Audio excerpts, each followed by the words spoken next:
Bonjour les enfants, bonjour à tous. Aujourd'hui, nous sommes le lundi de Parashat Bereshit. Aujourd'hui, nous allons parler de la création de Adam et Chava, Adam et Ève.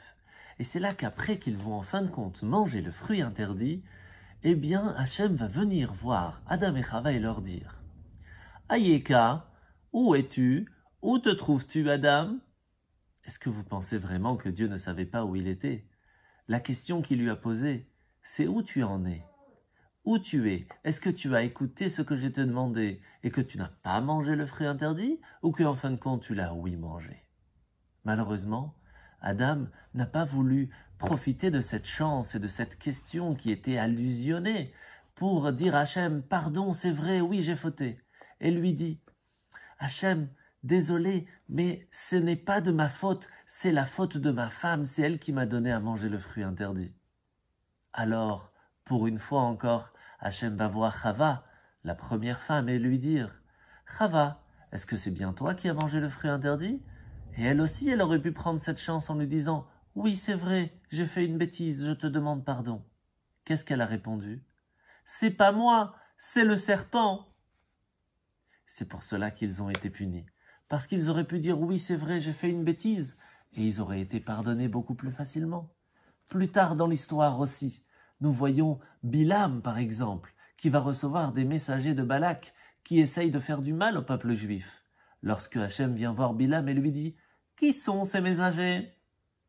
À la place de dire « Ils sont venus pour essayer de m'attirer à venir parler et dire des choses mal sur le peuple juif », il dit « Non, non, tout va bien, ne t'inquiète pas ». C'est là que là aussi, lui aussi va être puni. Et la quatrième fois, c'est avec le roi Chizkiyahu. Le roi Chizkiyahu, un jour, va recevoir chez lui à la maison, dans son palais, des envoyés de Babylone. Il va être tellement fier et orgueilleux que le roi de Babylone lui envoie des messagers qu'il va leur montrer tous les trésors de Yehuda, les trésors d'Israël, et va même les faire rentrer dans le temple en ouvrant l'arche sainte pour leur montrer les tables de la loi.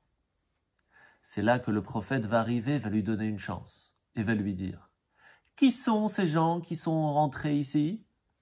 Il aurait pu prendre cette chance en disant « Je suis désolé, j'ai fait une bêtise, je leur ai montré les tables de la loi, je n'avais pas le droit, ce sont des envoyés de Babylone. » Non, il dit avec orgueil « Oh, ce sont des messagers de très très lointains qui sont venus me voir. » À cause de cela, là aussi la punition va être très grande.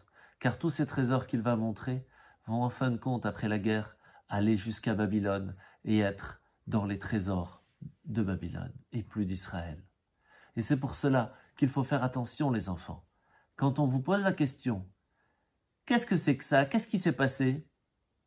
On vous donne une chance de dire « Pardon, c'est vrai, j'ai fait une bêtise. » Parce que lorsqu'on dit pardon, eh bien on est pardonné. Au revoir les enfants, à demain.